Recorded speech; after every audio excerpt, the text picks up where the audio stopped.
Thank you for joining us, ladies and gentlemen. We are joined by the man who created WorldNet Daily, a pioneer in alternative constitutional media, pioneer in media, period. And, of course, he worked and ran newspapers, magazines for many years before that. He is a true pioneer, and I am honored to have him on the show. I know years ago we tried to get him on, and I guess we were just going to the wrong place or whatever, and we're never able to. But then when I was up at Bilderberg a month ago, WorldNet Daily, WND.com, contacted my office and said, hey, we're literally 3 miles, and they were, or less, from where Bilderberg is being held. Come on over. And went over to their really cool command center. I mean, my place looks like some kind of military bunker or something, not on purpose. People would expect it to look like that, but it's just an old rehab warehouse. This place was just really an awesome-looking newsroom with, activity buzzing and, people all wearing suits going around doing stuff. So a first-class operation, but it's not what WorldNet Daily looks like inside that impressed me. It's the fact that they were it back in, 96, 97, 98, other than the Drudge Report, which broke a lot of news, but also linked to things. They were it. And so continuing to grow into publishing and radio and news reporters, TV, they do it all. And it's good to not be lonely. I mean, it'd be scary if we were it, folks. But there's not many. There's Drudge. There is WorldNet Daily. Newsmax a little bit, but it's just really changed over the years into just absolute mainline Republican. I'm not bashing them. It's just not what it was. And so that's it. I mean, there's not really a lot out there that can really get a story out. There's thousands of great outlets out there doing great reporting, but there's only a few that can punch a story out there. And here I am interviewing myself now, saying things about Joe. And, I don't usually wax about a guest on and on. Joseph Farah, I keep calling him Joe because I got an uncle named Joe. named Joseph, I call him Joe. Joseph Farah of WorldNet Daily.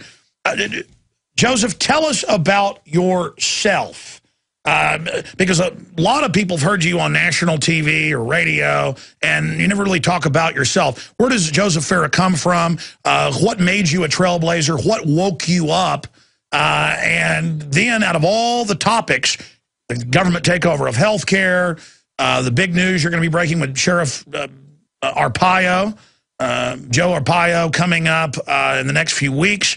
Of all the things going on, I'm going to ask you what you think is most important. But first off, tell us about yourself. Well, I'm glad we get an hour because I love talking about myself. But first of all, Alex, let me tell you what an honor it is to be with you. I feel like I finally arrived. I've done all the Fox shows and all of the big radio shows, but I've never been on the Alex Jones show. So I know that I finally arrived. What can I say? No, I've arrived with Joe Farah on with us. So, again, tell us about what made you. Well, here's my story in a nutshell. Grew up a kid in New York suburbs, and really from my earliest memories was I knew I wanted to write. I loved writing. I didn't know exactly what kind of writing, but I as a kid, I would write short stories and things like that. Just always loved that. And as I got a little bit older and got into college, Watergate was taking place. And, of course, you probably remember. No, Alex, you don't remember this. I keep forgetting how young you're a kid compared to me. But for those listeners who remember the Watergate era, they will remember that this was, the big story, the all-consuming story across the nation. And, a major role was played by 2 reporters for the Washington Post. And if you go back and look at that time period of the mid-1970s, late 1970s, the most attractive job in the entire world for people my age was to become a reporter, an investigative reporter who could, change the country for the better, root out corruption and fraud and waste and abuse and all these terrible things that we see going on in government. So this looked very attractive to me, and when I saw the movie All the President's Men, with Robert Redford and Dustin Hoffman playing Woodward and Bernstein, I envisioned myself up there on that big screen, and I was off to the races. So that's what I studied in college, and when I got out, I fully expected that the New York Times would be waiting to hire me, but that wasn't the case, and I found out I had to, start at the bottom, working at a weekly newspaper, and, which was great because you learn to do a lot of things that you would never get to learn to do at a big newspaper. Graduated to, the dailies, and kind of got a break in 1979 when, through some acquaintances I had made, I got a chance to go to Los Angeles and get a job at the Herald Examiner, which was at the time one of the biggest papers in the country. It was the Hearst Corporation's biggest paper. And I very quickly rose through the ranks, not because I was, I'm not going to tell you it's because I was the most talented person in the newsroom, but I will tell you this, Alex, I think it had a large degree, to a large extent, it had to do with my worldview. I had a worldview that was different from anybody else in that newsroom and practically any other newsroom in the country, which stemmed in large part due to the fact that I'm a Christian. And, so I see the world as a Christian. And a lot of people back then, my colleagues would say, well, you're a Christian, well, aren't you biased? And I say, well, everybody's biased, but my bias is to pursue the truth because the Bible tells us, you seek the truth and it will set you free. So that has always been my bias. What's true? What's real? And anyway, that different worldview positions me to see stories that my colleagues never saw. They never saw them coming. And so this put me in good favor with my bosses. They didn't know why, but they knew this kid, this 20-something-year-old kid was always coming up with stories that nobody else could figure out. And so I by the time I was 27, I was running the newsroom of the Los Angeles Herald Examiner. And so it was, it's funny because a lot of people think, well, you were a Christian, you must have faced, terrible hostility and bias in the mainstream secular media. And I tell them, no, actually it was the opposite. It was like an advantage because I was, out of 200 people in our newsroom, I think I was the only one who was a Christian. And so therefore it was like a great advantage. And that surprises a lot of folks. So from there, I went on to get an opportunity to actually run daily newspapers in major markets in Southern California, Northern California. My last stop being the Sacramento Union, which was the oldest paper west of the Mississippi at the time, in a very competitive small market, actually. Only 1 million people in Sacramento, but had 2 newspapers. And so I did my best to try to turn that around. But by the 1990s, early 1990s, when I was in Sacramento, I could see that this industry that I loved so much, newspapering was the only thing I wanted to do, Alex, from the time I was a kid. And I saw this industry contracting and being corrupted by all kinds of negative forces. And it made me very sad on the one hand, but it also made me desperate to try to find a solution. So you saw the death of the dinosaur media way before the dinosaurs themselves saw it, probably because of your Christian discernment, because people blind themselves. They lie to themselves. Briefly, because we're about to go to break, and I want to get into Bill Clinton and all that coverage in the beginning of WorldNet Daily. Then I want to shift gears into what's happening currently. Joseph Farah, founder and the head of WorldNet Daily, is our guest right now. But what were some of the things corrupting it? I mean, the fact that real muckraking was out because so few companies own things. You didn't want to make advertisers mad. I mean, things, absolutely. Investigative reporting was hardly done because it was expensive to do. It meant you had to assign reporters to, for long periods of time to do things. Big corporations wanted that dominated the industry. There were just a handful of big corporations that owned all the newspapers. They demanded to make at least 30% profits every year, and it was just a bad situation distribution problems, you know, people spreading out, not living in cities anymore, but the cities expanding into suburbs. It meant you had to truck newspapers hundreds of miles to get them to people who wanted to have them. All of those things combined. And the distribution side really opened my eyes because I said, I got a chance living near the Silicon Valley to see the emerging technologies that were coming.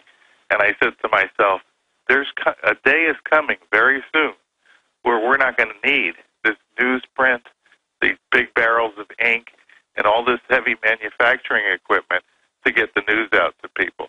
So I was ready for it when the Internet came along. I want to see when we come back where you think it's going now, because I know it makes what's left of the dinosaur media not arrogant anymore, more like a cornered psychotic monkey or something. What they're going to do to try to defeat WND.com, Infowars.com, DrudgeReport.com. I mean, they've got to really, I mean, I know they hate us, I know they hate you, but they've really got to hate Drudge. I mean, you see it. They hate not being able to control perception. They hate the fact that he's their #1 tip sheet. They can't ignore him. We're going to come right back with Joseph Farah. I'm Alex Jones of Infowars.com. We're also streaming video at prisonplanet.tv. We shall return, and then we'll get into his take on healthcare, Fast and Furious, and the fact that liberty lovers are terrorists in a new Homeland Security-funded report, $12 million of your tax money to write fiction. Now, there are hundreds of great products at InfoWarsTeam.com, but I want to point out the 3 that have helped me lose 37 pounds in just 2 months. Products like Beyond Tangy Tangerine, Pollen Burst, and Rebound. When I started taking the Tangy Tangerine and other products every day, I lost more than 37 pounds in just 2 months. Now that's results. I want to challenge my listeners to go to InfoWarsTeam.com and to order just 3 of their products, and you will see the changes in the way you look, feel, and in your appetite almost immediately. Start your journey to health and wellness today. InfoWarsTeam.com.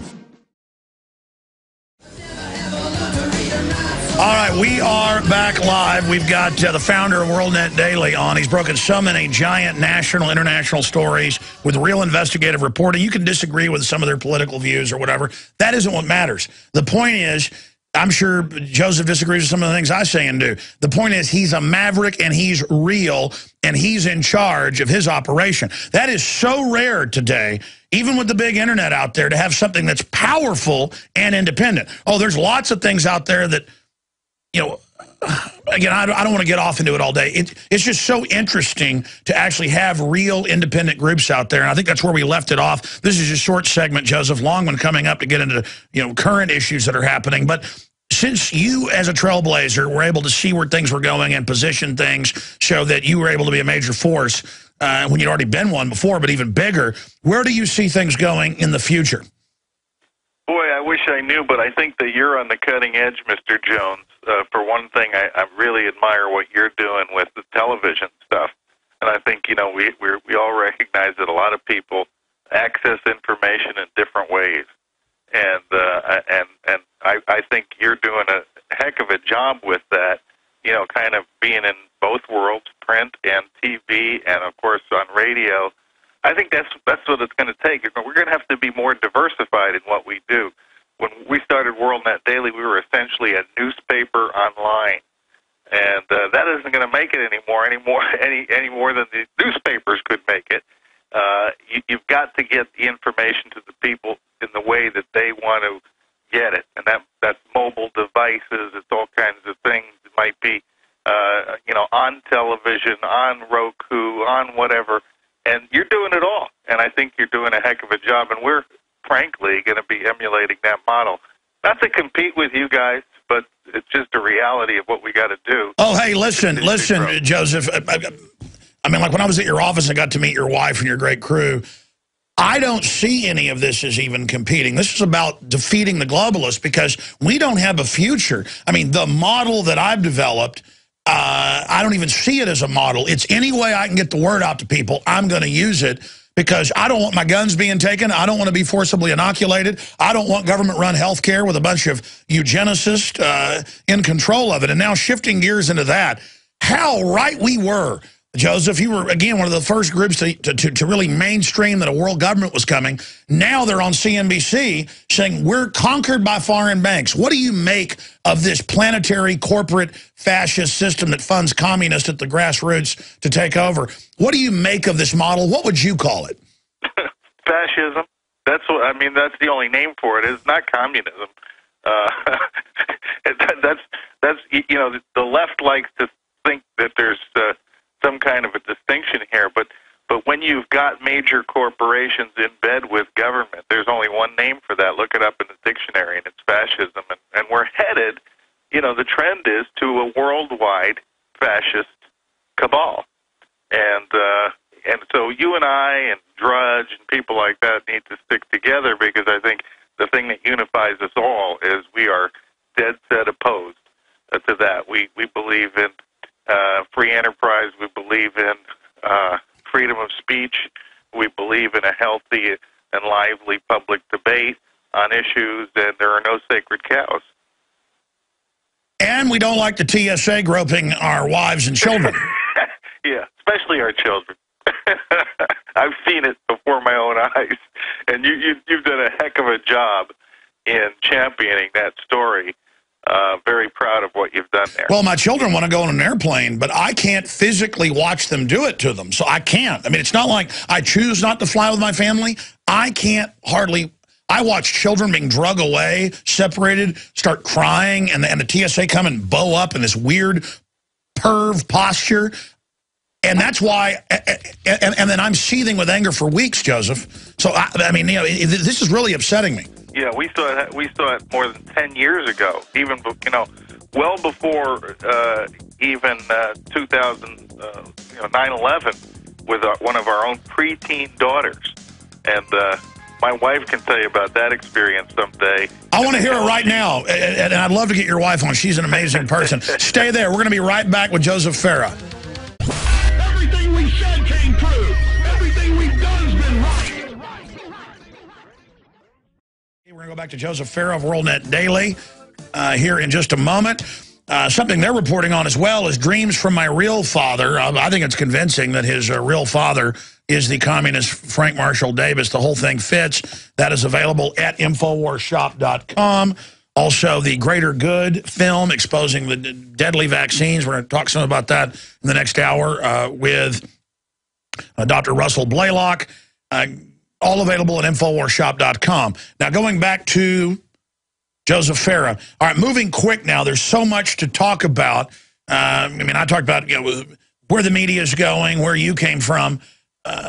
But now, before we get into the economy and before we get into all the other things that are happening, the healthcare takeover, what else is front and center that you'd like to talk about, Joseph?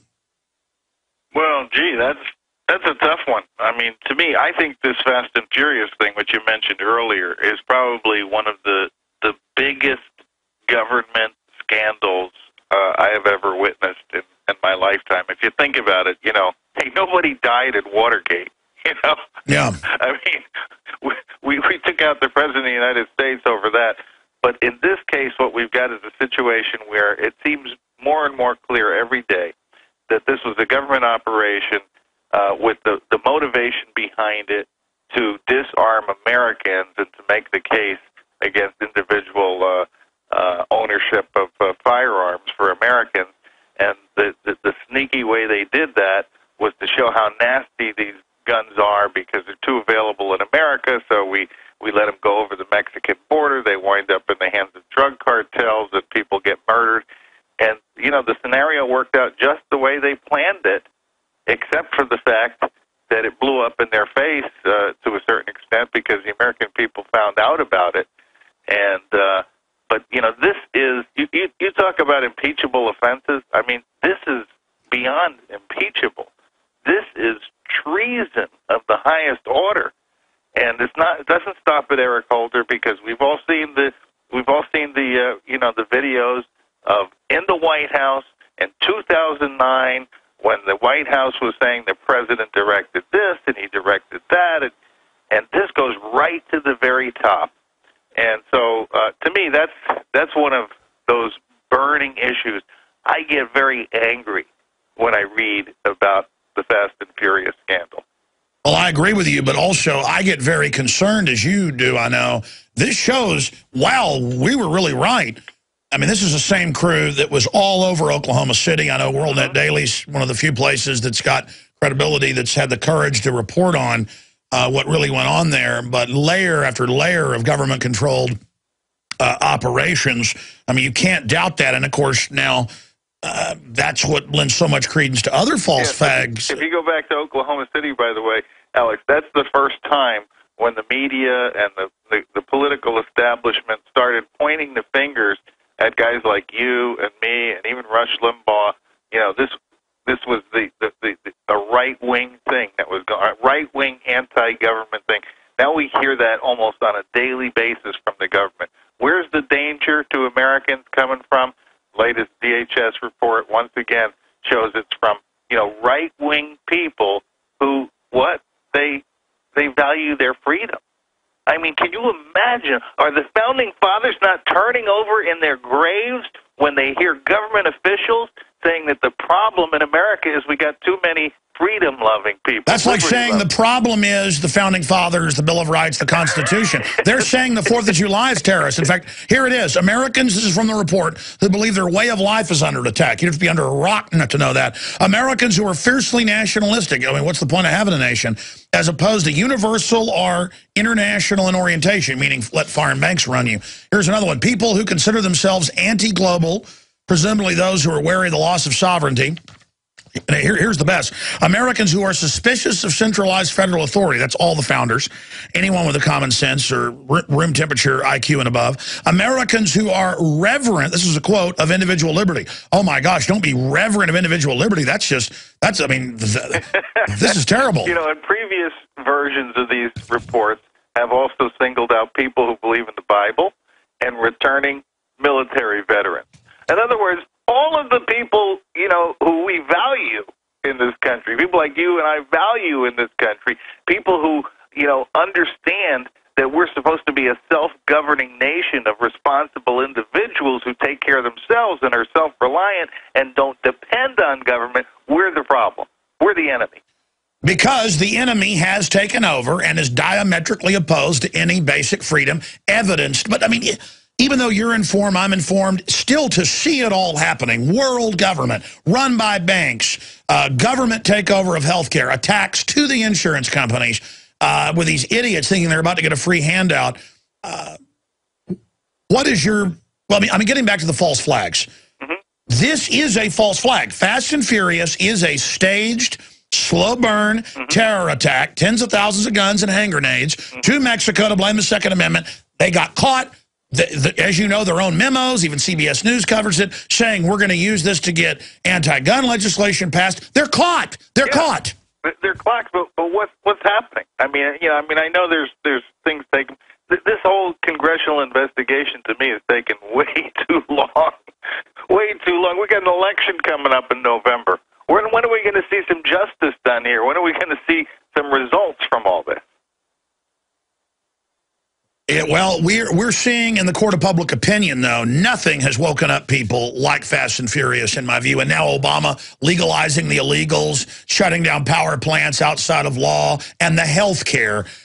Your view, your breakdown, your boil down on the flip-flopping of the Supreme Court, what your intel, because you're right there, right by the Supreme Court in Virginia. What do you think really happened? Well, my intel wasn't very good because I didn't expect. Listen, I'm telling you, I never thought that John Roberts was, you know, he was never, in my opinion, a Scalia, an Alito, or a Thomas in his view. He's always been more of an establishment Republican, and you know, so I never had high expectations from him. But I thought, you know, if there was going to be a problem in this case, that it would more likely be Kennedy than Roberts, who, you know, if you look at their previous rulings, Roberts generally was with the other three. Kennedy was the one swing vote. So who would have expected that we'd get Kennedy and we'd lose Roberts? I don't think anybody saw that coming. But now, of course, as people are doing the diagnosis on this, we learned that that he was with Scalia, and he somehow got seduced by the liberals to go with him. This happens when you're in Washington too long. It happens. What do they call it in the Washington Post when somebody with conservative instincts starts to go the other way? They call it, "Oh, he's growing. He's growing." Right? It means he likes to be invited to the right cocktail parties in Washington, and likes being taken seriously by the major media. That's what it means. But that's all coming to an end. Being taken serious more and more by the mainstream prostitutes is a death sentence with the heart of this country. And that's accelerating. What do you expect the power structure to do? Because in my view, in my analysis, their credibility is draining away. I mean, how many armored vehicles, how many hollow point bullets, how many helicopters, how many drones, how many SWAT teams? I mean, we know the system knows we don't like them and that they have a 9% approval rating in Congress, and their answer is, we're going to arm to the teeth against you and say that Mom and Apple Pie and George Washington are terrorists. That's right. Well, I think like you, I have a lot of optimism because I have a lot of faith, not necessarily in the majority of the American people anymore, but in a very, very healthy segment of the American people who are not going to take this stuff laying down. By the way, Alex, remember when you were in my office in Virginia, one of my crew asked if you had ever seen a drone, and you answered no, you hadn't. I get back home within a week or two of that conversation. I'm taking my dog for a walk, and guess what I see right over the tree line, right above my head, is a drone. Incredible. So if anybody calls you crazy, Alex, for talking about the drones, you can just send them my way, and because I've seen it with my own eyes. I only wish I had my cell phone camera to get a picture of it. That's why I haven't said anything about it publicly before. Now, how high was it? Was it a low? Oh, it wasn't high at all. And I didn't even know. At first, I couldn't even make out what it was because it had such a weird sound. It sounded like there was a lawnmower over my head, and it looked like nothing I had ever seen before. So I immediately jump on the internet. I start looking up drones, and I'm seeing things that resemble what I saw. And one of the characteristics I saw described was it can sound like a lawnmower over your head. For crying out loud.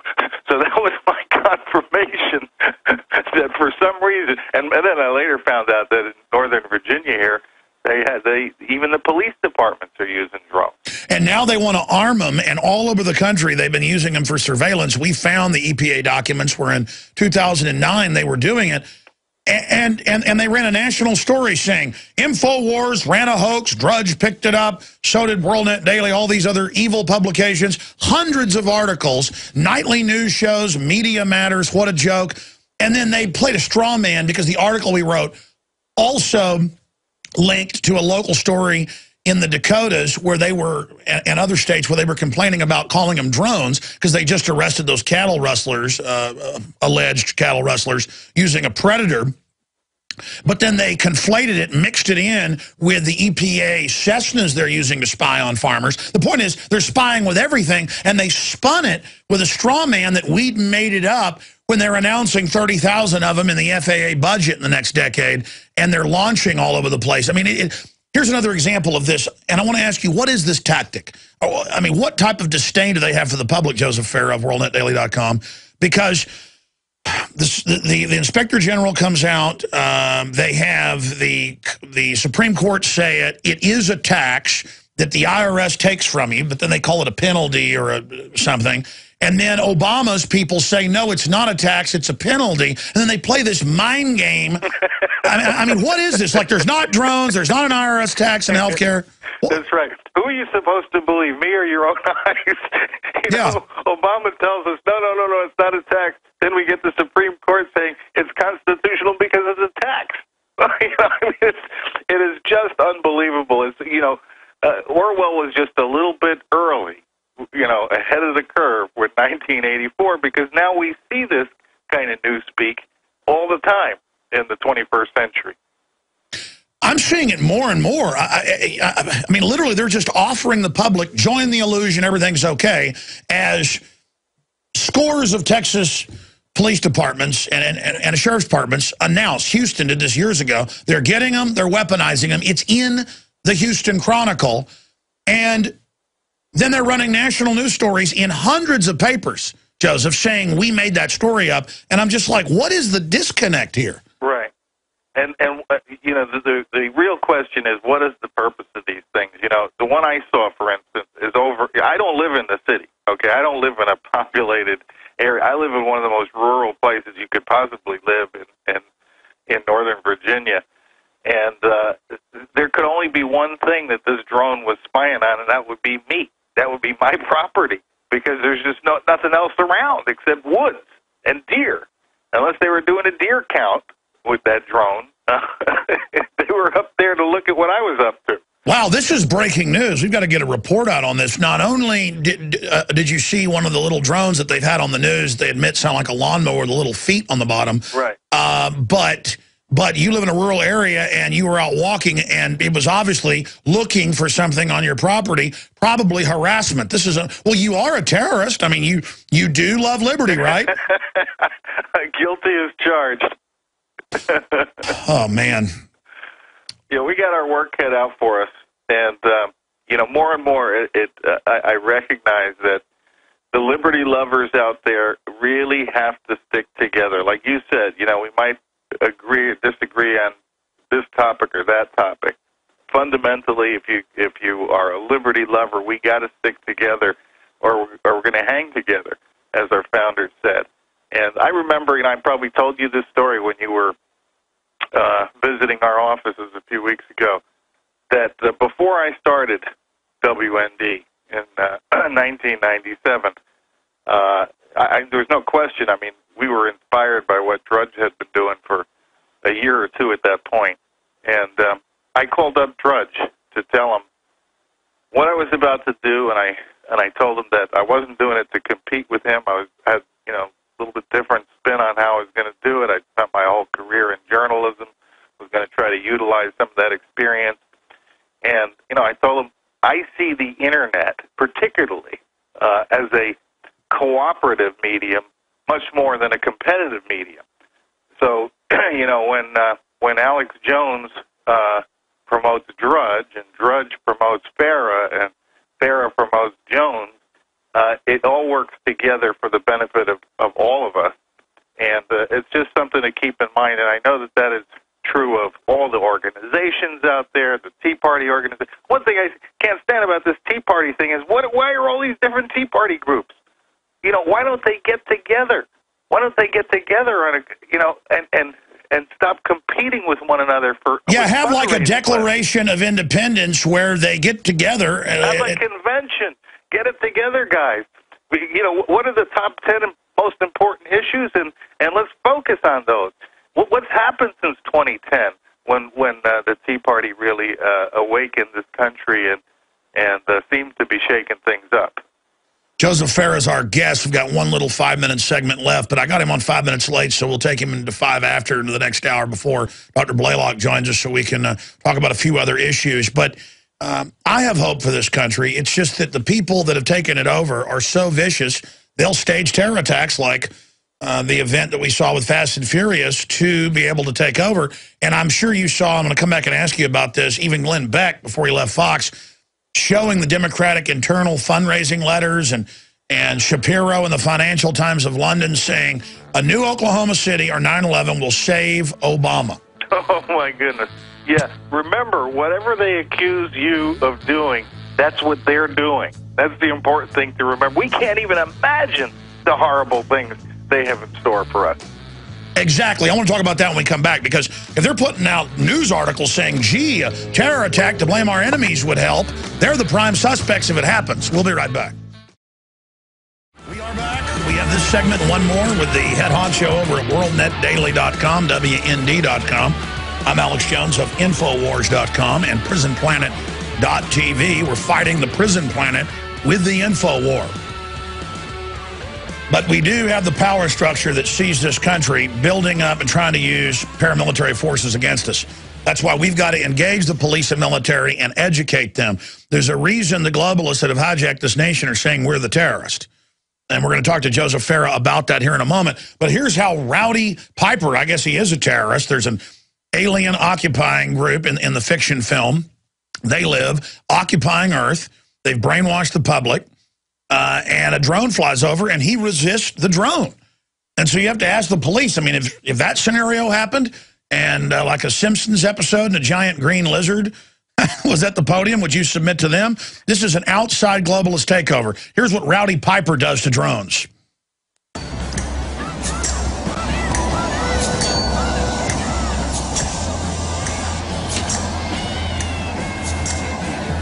who are you, little fella? Come to show them where I am. Not nice.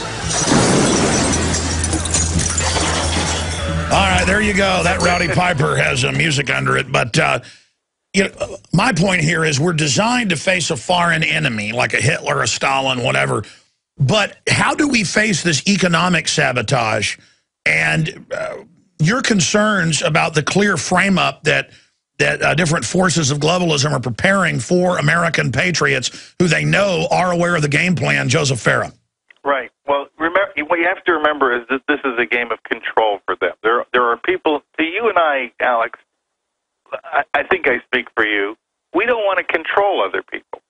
You know, we might want to influence them, certainly want to influence them, and we want to educate them, but we don't want to control them. But there are people in this world who actually want to control all of us. That's how they maintain their power, and that's what we have to remember.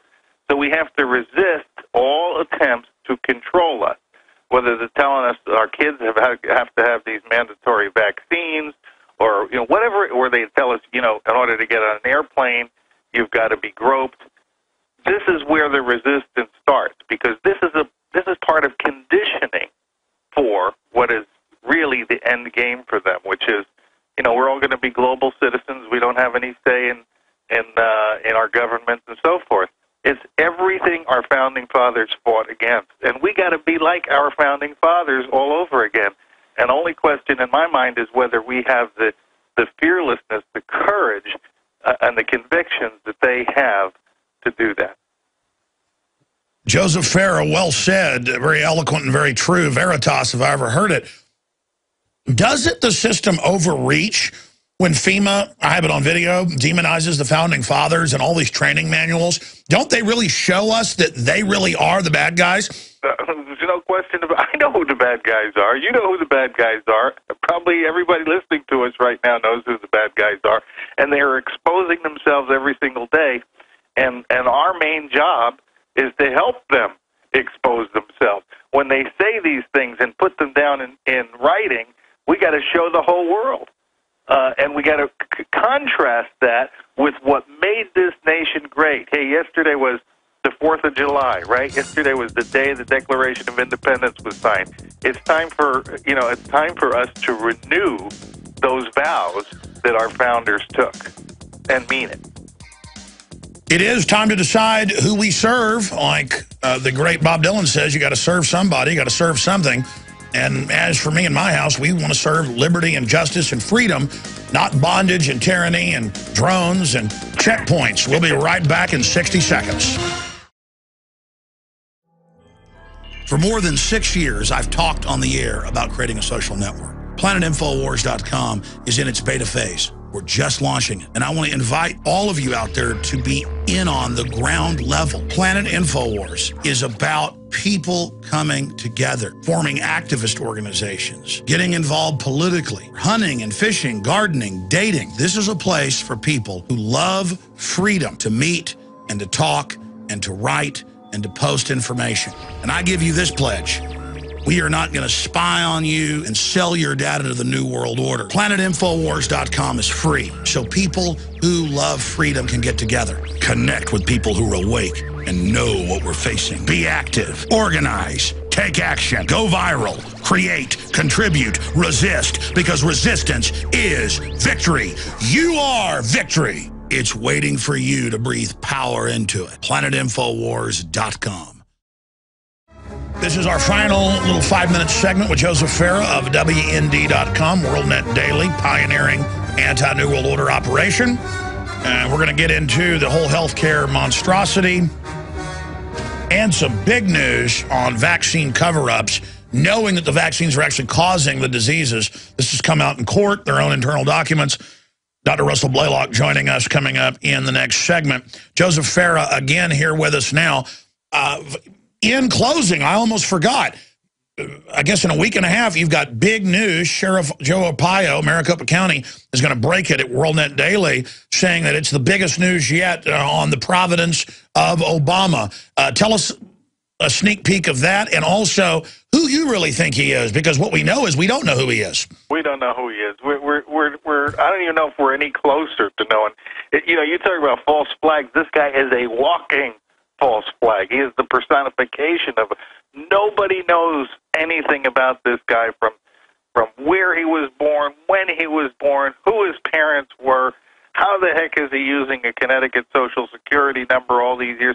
Why is it that when you go to E-Verify for the guy who's sitting in the White House, he comes up as somebody you can't hire in America? I mean, it's crazy stuff. And one guy, I've said all along, we're not going to get to the bottom of this because of court actions. No judge in America is going to have the guts to say that the guy sitting in the White House is not eligible to be there. I've said that, all along. I admire people who pursue that route, but nevertheless, that's just not a practical reality.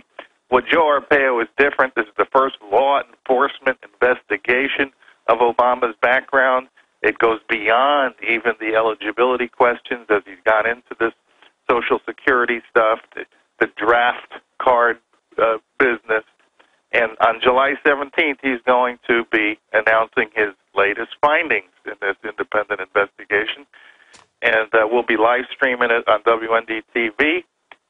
So be sure to watch for that. I honestly don't know many details of what's going to be coming out there, even though, our Jerry Corsi's working very closely with the Arpaio investigation. Well, I know it's great to build stuff up, but Breitbart's like, I'm releasing the most incredible info tomorrow, and he dies. Exactly. And they announce in like an hour and a half, oh, it's natural, nothing to see here, nothing to see here. I don't know what really happened there, but if something happens to me like that, folks, I want a real investigation. I want an autopsy. I'm on the record right now. Cut me up. Joseph, publicly. Joseph Farah, that's another final question for you. You've already got drones out at your place. Tell us a little bit about threats, harassment. I know I've gotten it. You have had to have had some hurdles. Yeah, many death threats over the years. But the most substantive stuff that I can point to that's very real, and it happened during the Clinton administration, very early on in the Clinton administration, even before I started WorldNet Daily, the Clinton administration started auditing me, and I began investigating what that was all about. We determined, guess what? They were investigating all their enemies, all the women who'd made accusations against them, all the conservative organizations in America. Everybody was getting audited who was an adversary of Bill Clinton, and we exposed that. Well, guess what happens again starting in 2009? The audit train is, I don't know if they hit you yet, Alex, but they hit me, and they dinged me, disallowing every exemption I had on my tax form, and I'm very careful, Yeah, they don't even call it an audit. They just start sending me letters saying, you don't get this, you don't get that, give us more money. So this is one of the tactics they use, and look, this is the first term. If he's reelected, it's going to be war. Oh, they're openly saying. They will be at war. We will be hunted down like dogs, Alex Jones. Just keep that in mind. That's what the stakes are. Oh, I don't want to end the interview now. Look, come back on next week. I want to hear strategy, what you think of Mitt Romney. Joseph Farah, WorldNet Daily, thank you so much for the time. Good being with you. Amazing. Visit Infowars.com and PrisonPlanet.com. When you're on the site, you can also tune in 24 hours a day to my daily radio broadcast. There's also a free iPhone app to listen to the syndicated radio show when and where you want.